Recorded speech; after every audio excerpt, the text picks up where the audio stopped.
मैं आलोक आध्यात्मिक काशी से याद न्यूज़ चैनल से मैं बात कर रहा हूँ।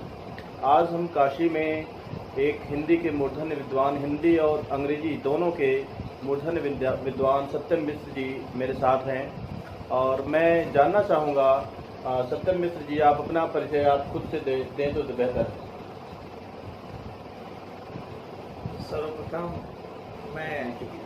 सर्वप्रथम मैं सर आपका धन्यवाद व्यक्त करता हूँ कि आपने मुझे यह अवसर प्रदान किया कि मैं आपके इस मीडिया के माध्यम से या आपके इस चैनल के माध्यम से अपनी रचनाओं की पंक्तियों को कुछ श्रोताओं तक प्रेषित कर सकूं, जिनसे वो इसका श्रवण कर सकें और आज के समाज में बदलते हुए गतिविधियों को समझने में मेरी कविताओं से वो एक दूसरे दृष्टि से चीज़ों को देखने का प्रयास करें।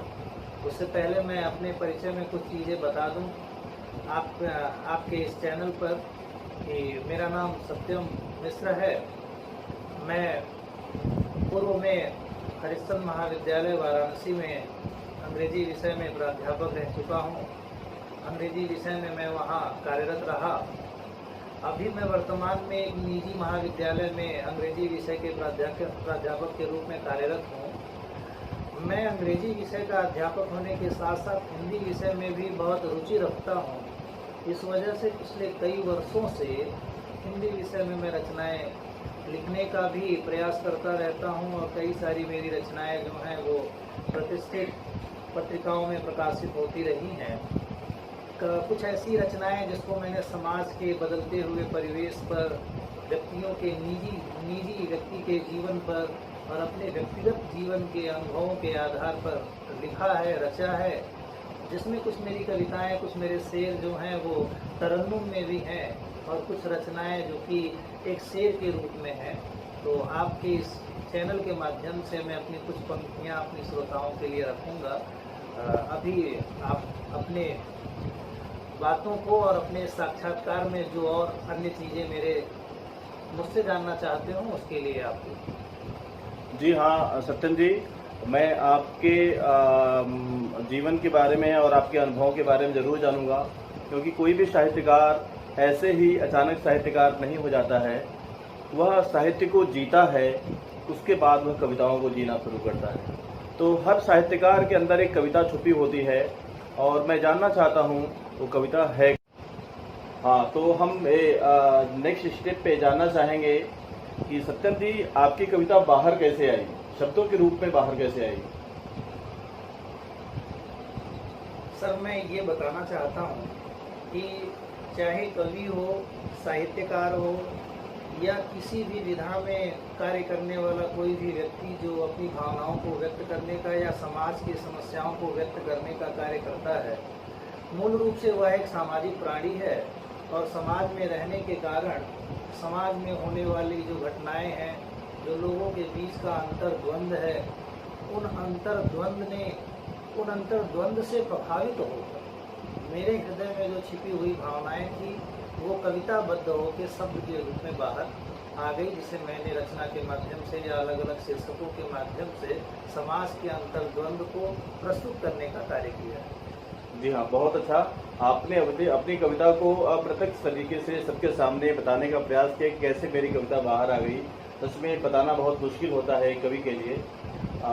आप अपनी कुछ रचनाओं को तरन्नुम या बिना तरन्नुम, इसमें कोई बाउंडेशन नहीं है, कोई बाधा नहीं है, आप जो भी सुना सकते हैं आप सुना सकते हैं। जी बिल्कुल, और एक किसी भी कवि के लिए यह खुशी की ही बात है कि उसकी कविताओं को ज़्यादा से ज़्यादा लोग सुन सके, वो ज़्यादा से ज़्यादा लोगों तक जुड़ सके और उसकी भावनाओं को और समाज के अंतर्द्वंद को समझने में लोगों को सहायता मिले। तो मैं अपनी 4 पंक्तियाँ पहले तरन्नुम के साथ ही रखता हूँ, उसके बाद मैं शेर के रूप में कुछ अन्य पंक्तियाँ आपके बीच रखूँगा। तो मेरे द्वारा ही लिखी एक रचना है कि इस दुनिया का सच क्या है ये जान नहीं पाया, इस दुनिया का सच क्या है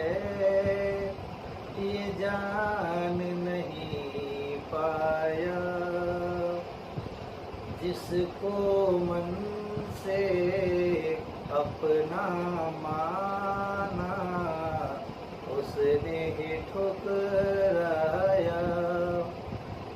कैसी ये चालाकी है, कैसी ये चालाकी है, जिसने मन को। इनकी जो अगली कविता है वह जीवन के रहस्य के बारे में है और जीवन के रहस्य को बताती है और बताती है कि जीवन कितना रहस्य से भरा हुआ है। आज हम लोग जीवन को कितना देखा जाए तो नरक बना दिए हैं। लोग मानसिक रूप से कितने त्रसित हैं, तो कितने पीड़ित हैं। आज उनके चेहरे पे वो सौंदर्य नहीं दिखता क्योंकि उनकी विचारधारा इतनी मलिन हो चुकी है।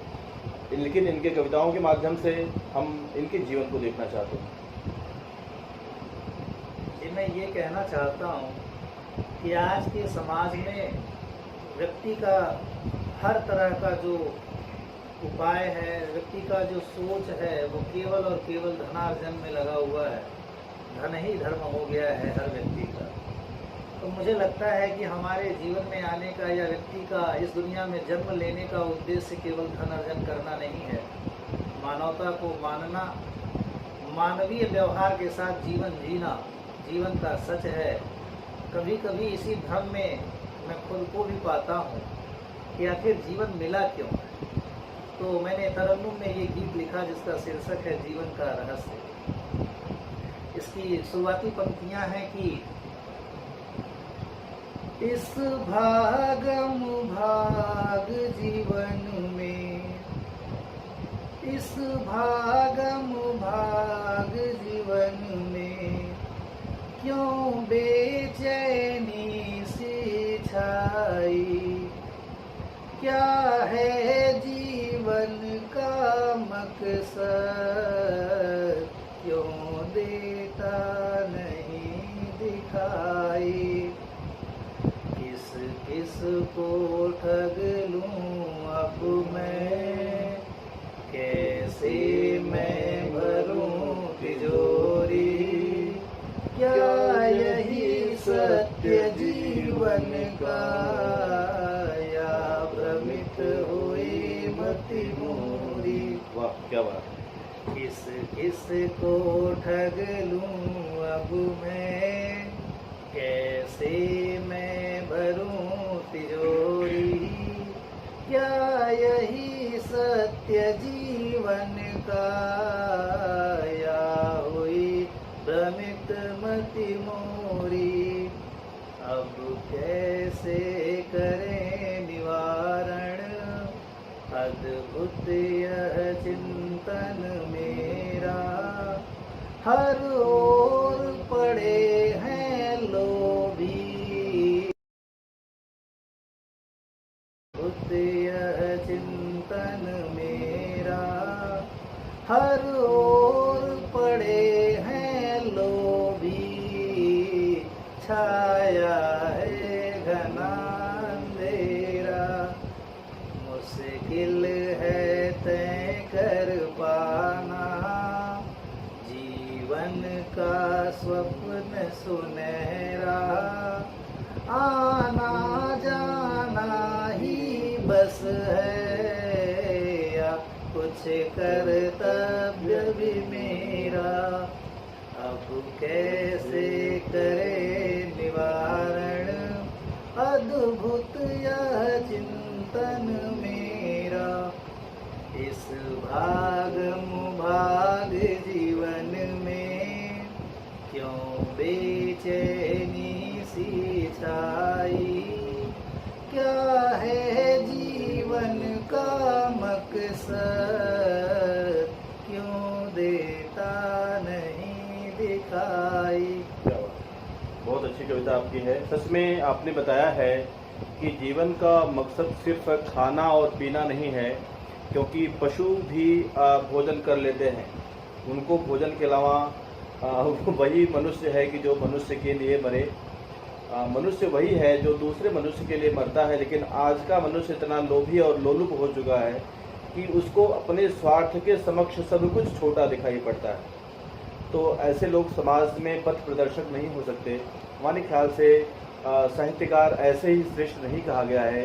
ईश्वर के बाद अगर कोई सृष्टि करने वाला है तो साहित्यकार ही है। सच में आपकी इस विचारधारा के लिए मैं आपको बहुत बधाई देता हूँ और इतनी अच्छी कविता के लिए मैं आपको ढेर सारी शुभकामनाएं देता हूँ।